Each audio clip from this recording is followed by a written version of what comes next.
देश की सबसे बड़ी समस्या है। चाहे वो रीढ़ की हड्डी के रोग हो, चाहे वो हमारे हाथों की बोन्स हो या हमारे पैरों की हड्डियां हो। और ये बोन डिसऑर्डर्स इस कदर बढ़ रहे हैं, मैंने देखा है प्रैक्टिकली करीब 80% लोगों को यह हड्डियों की समस्या है।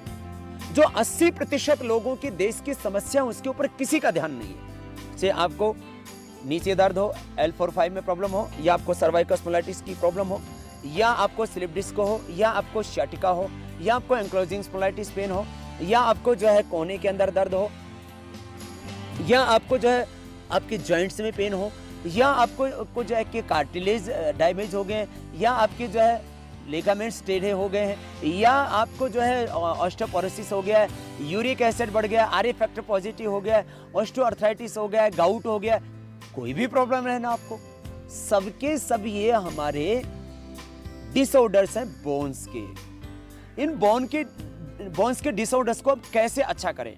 लोगों को योग और प्राणायाम के प्रभाव भी अन्य बीमारियों में जो है उनको वो सटीक नजर आते हैं। जैसे उनको लगता है कि किसी को डायबिटीज है और कपालभाति करेंगे तो बोले डायबिटीज अच्छी हो जाएगी, क्योंकि इससे पेनक्रियाज के बीटा सेल्स रीएक्टिवेट होंगे। लेकिन उसको मैं कहूं कि प्राणायाम करो हड्डियां ठीक हो जाएंगी, समझ में नहीं आता। आज वो समझ में आएगा, क्योंकि हम आपको पहले ये बताएंगे कि आखिर ये हड्डियों के डिसऑर्डर्स हो क्यों रहे हैं। हड्डियों के डिसऑर्डर्स में एक बड़ा कारण है हमारे मसल्स का वीक होना। हड्डियों के डिसऑर्डर्स में एक बहुत बड़ा कारण है कैल्शियम का पूरा एब्जॉर्प्शन नहीं होना। कैल्शियम पूरा एब्जॉर्ब नहीं हो रहा है, और जब कैल्शियम पूरा अवशोषित नहीं होता है तो हड्डियां पूरी तरह से पोषित नहीं होती है। तो आपके शरीर में जो हड्डियों की मजबूती के लिए जो जिम्मेदार जो पोषक तत्व हैं, चाहे वो फास्फोरस है, चाहे वो जो है कैल्शियम है, वो पूरा उसका अवशोषण पूरा नहीं हो रहा है, इसलिए हड्डियों का पूरा पोषण नहीं हो रहा है। तो मसल्स यदि आपकी वीक है, मसल्स हड्डियों को पकड़ के रखते हैं। जब मसल्स वीक हो जाते हैं आपके, तो वो हड्डियों को छोड़ देते हैं, और फिर वो हड्डियों के अंदर आपस में रगड़ पैदा होती है, उससे आपके कार्टिलेज और आपके जो है वो लिगामेंट्स, उनके ऊपर डिफेक्ट आता है। हड्डियों की प्रॉब्लम का एक बड़ा कारण है मसल्स के साथ साथ में, मसल्स की वीक होने के साथ साथ में मोटापा। यदि आपका 1 किलो वजन ज्यादा है तो 3 किलो का प्रेशर आपके घुटनों पर आता है। यदि आपका 1 किलो वजन जाता है तो 6 किलो का प्रेशर आपके हिप जॉइंट पर आता है। आपने देखा होगा आजकल, पहले लोग घुटने ही चेंज करा रहे थे, आज हिप जॉइंट चेंज कराने वालों की संख्या बहुत बड़ी हो गई, और इसका कारण है ओवरवेट। ओबेसिटी अपने आप में तो एक बीमारी है ही, अपने आप में तो हमें हमारी जिंदगी को बोझिल करती ही है। ओबेसिटी हार्ट की प्रॉब्लम का एक बड़ा कारण है, ओबेसिटी डायबिटीज का बड़ा कारण है, ओबेसिटी हाइपरटेंशन का बड़ा कारण है, ओबेसिटी कैंसर का एक बड़ा कारण है, और बहुत बड़ा कारण है वो अर्थराइटिस का। देखो, आपका वजन जितनी आपकी हाइट है उतना इंच होना चाहिए। माना कि आपकी हाइट 5 फीट 5 इंच है, किसी की 5 फीट 5 इंच, किसी की 5 फीट 7 इंच, लेडीज की अक्सर 5 ही फीट पर सिमट जाती है। यदि आपकी हाइट 5 फीट है तो आपका वजन 60 किलो से ज्यादा नहीं होना चाहिए। जितनी इंच हाइट उतना ही वेट, सीधा सा फार्मूला।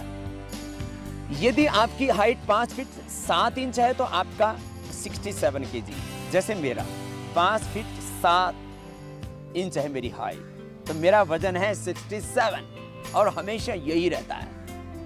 यदि आपका वेट है 65 किलो और आपकी हाइट है जो है 65 इंच, तो आप फिट है।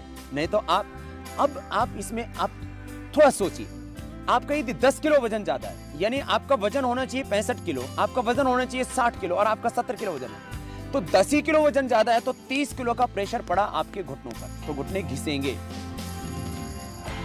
इसके लिगामेंट्स टेढ़े मेढ़े होंगे, इसका जो है कार्टिलेज घिसेंगे, इसके जो है हड्डियां घिसेंगी, तो डॉक्टर बोलेगा कि अब इसको रिप्लेस करा दो, और उसके बाद आपको व्हील चेयर पर आना पड़ेगा। यदि आपका 10 किलो वजन ज्यादा है तो 60 किलो का प्रेशर पड़ रहा है आपके हिप जॉइंट पे, और यदि आपका 20 किलो वजन ज्यादा है, आपका वजन होना चाहिए 60 और हो गया आपका 80, तो आपका 60 किलो का वजन आपके नी जॉइंट पर, और जो है 120 किलो का वजन आपके हिप जॉइंट पर ज्यादा आ रहा है। ये आपके लिए बड़ा खतरनाक हो रहा है। तो हड्डियों के रोग का एक बड़ा कारण मोटापा और हड्डियां बनना और हड्डियों के पुराने सेल्स का खत्म होना।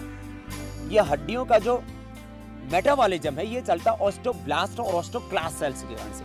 ऑस्टियोब्लास्ट सेल्स हड्डियों के नए सेल बनाते हैं। 10% हमारे हड्डियों का हिस्सा, हड्डियों में दो सेल होते हैं, एक हमारे जो है डेड सेल होते हैं जो हार्ड हड्डियां होती हैं, इनके अंदर जो हमारा बोन मेरो होता है वहां पर 10% हमारी हड्डियां हर पल बदल रही होती है। तो ये जो ऑस्टियोब्लास्ट जो सेल हड्डियों को बनाते हैं, ऑस्टियोक्लास्ट जो पुराने सेल्स को खत्म करते हैं, ऑस्टियोब्लास्ट और ऑस्टियोक्लास्ट सेल्स इनमें कहीं ना कहीं इम्बैलेंस आ गया है। हड्डियों का रिजॉर्प्शन और फॉर्मेशन इनमें इम्बैलेंस आ गया है। हमारे शरीर के अंदर कहीं ना कहीं टॉक्सिसिटी बढ़ गई, अर्थात ESR बढ़ गया, यूरिक एसिड बढ़ गया, आर फैक्टर पॉजिटिव हो गया। उसके कारण से हमारे शरीर में हड्डियों के रोग हो गए। रेस्ट एंड एक्टिविटी, इसमें इम्बैलेंस होने से हड्डियों के रोग होते हैं।